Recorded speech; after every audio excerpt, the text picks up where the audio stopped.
लीजिए कि अगर आप कभी कभी निराश होते हैं तो इसका मतलब ये मानसिक रूप से एकदम स्वस्थ व्यक्ति है, इसमें कोई चिंता वाली बात नहीं है। चिंता मुझे उन व्यक्तियों से ज्यादा होती है जो कभी निराश नहीं होते, जिनका मोटिवेशन लेवल हमेशा हाई रहता है ना, उनसे मुझे बड़ा डर लगता है। उनको लेके बहुत चिंतित रहता हूं मैं, क्योंकि वो सामान्य मनोविज्ञान से बहुत दूर निकल चुके हैं।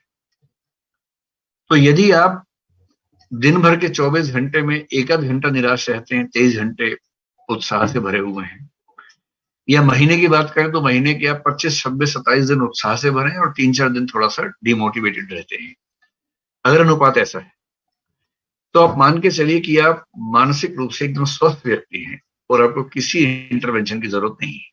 ठीक है। यदि आपके पास कोई ऐसा व्यक्ति है जो आपको बार बार कहता है कि अरे मोटिवेशन हमेशा रहना चाहिए, तो उस व्यक्ति को जरूरत है कि अपनी चिकित्सा पर ध्यान दे, क्योंकि ये संभव नहीं है कि कोई व्यक्ति हमेशा मोटिवेटेड रहे, ये संभव ही नहीं है।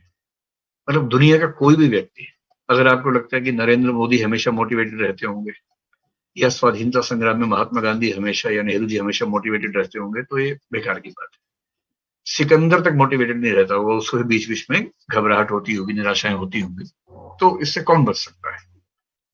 हाँ, डिमोटिवेशन या पेसिमिज्म या निराशा आपके ऊपर ज्यादा हावी ना हो, ये हमारा फोकस होना चाहिए। तो जब आप डिमोटिवेटेड है, डिमोटिवेशन की वजह आमतौर पर क्या होती है? एक तो होती है कि आपको लगने लगता है कि आप जो चाह रहे हैं वो आपसे हो नहीं पाएगा, एक तो ये होता है। दूसरा ये होता है कि आपने जो तय किया था टारगेट, वो पूरा नहीं हो पाया।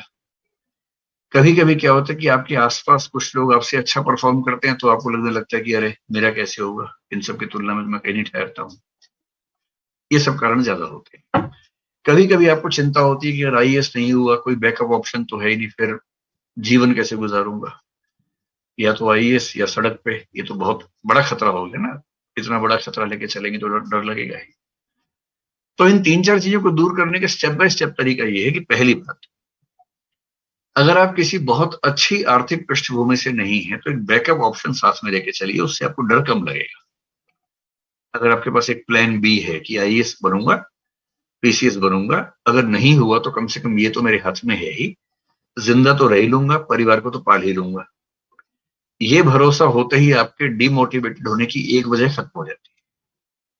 ठीक। दूसरा, मैंने देखा कि बहुत बच्चे इसलिए डिमोटिवेटेड होते हैं कि वो तुलनाएं बहुत ज्यादा करते हैं दोस्तों से, जो रूममेट्स हैं या पड़ोस के लोग हैं, और पड़ोस वाले उनके मजे ले रहे होते हैं झूठ बोल बोल के कि मैंने तो इतना पढ़ लिया, हम तो 18 घंटे पढ़ते हैं एक दिन में, हम तो ये करते हैं, हम तो वो करते हैं।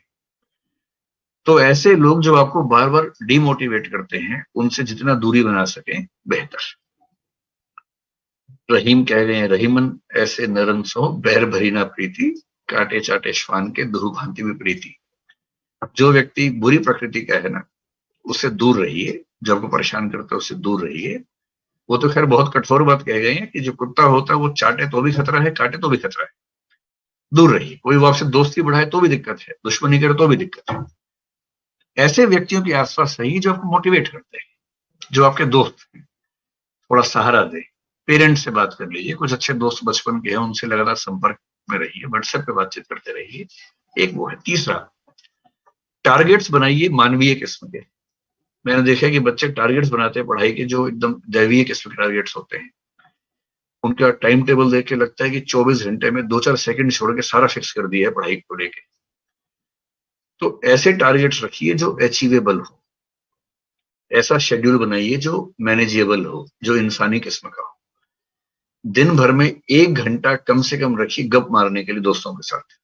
2-4 अच्छे दोस्तों, खूब हंसी ठिठोरे कीजिए, खूब गप्पे मारिए, बढ़िया। और वो गप पढ़ाई के बारे में नहीं, ये नहीं कि उसमें इसराइल में क्या चल रहा है, फिलिस्तीन में क्या चल रहा है।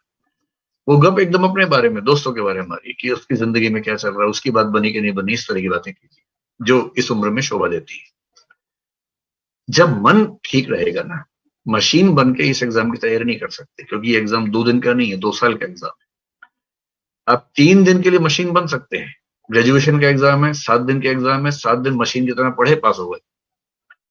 आईएएस का एग्जाम जो 2 साल चलने वाला है, उसमें मशीन नहीं बन सकते। उसमें महात्मा गांधी की अप्रोच चलेगी, संघर्ष विराम संघर्ष, थोड़ी स्ट्रगल, थोड़ा रिलैक्सेशन, फिर स्ट्रगल।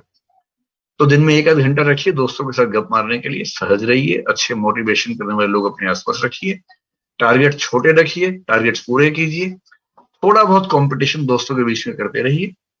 अगर जिंदगी को लेकर तनाव है तो बैकअप ऑप्शन एक अपना साथ में लेके चलिए। और अंत में एक फिलोसॉफिकल माइंडसेट होगा ना, देखिए अंत में क्या होता है, बड़े बड़े 30 मार्क, हाँ पिछले 6 महीने में मैं जानता हूं कई लोगों को कोरोना हुआ और मर गए।